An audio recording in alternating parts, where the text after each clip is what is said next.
Students and teachers at the Rochester Public Schools went back to school today, but not quite like they're used to. Tonight, the district's still recovering from a cyber attack that shut down technology district-wide. ABC 6 News reporter Emily Pofall live tonight with more on what the school board had to say about this incident. Emily? Yeah, Laura, the message tonight, the resounding message, was a big thanks to RPS teachers who had about one day to restructure their curriculum.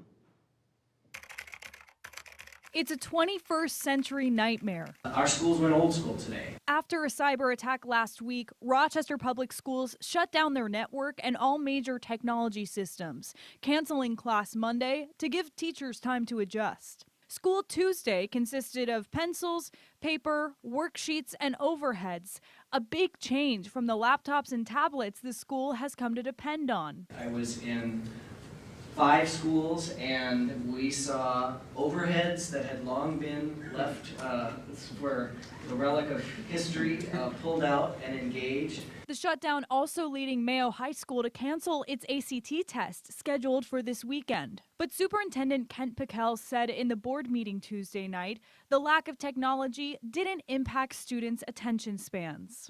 Students were absolutely, in every school I was in, focused. Teachers were creative, administrators were engaging kids in the halls.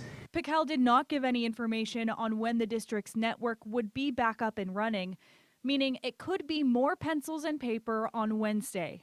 But the board was confident the interruption wouldn't have an impact on learning. You know, our teachers are not just technology. They know how to teach. It's who they are. It's what they do. And they are doing a tremendous job.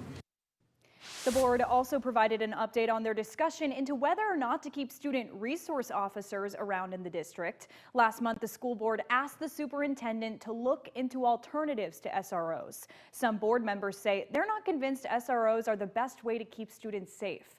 Pekel says he's bringing in an outside expert to examine whether or not SROs are a good fit for Rochester Public Schools. He says that expert has experience with alternatives to campus-based officers. We've been hard at work at that. We have identified somebody who has extensive experience in this area, who is preparing a report and a presentation for the board that you will receive. Now, the board was supposed to vote on whether or not to keep those SROs by May 1st.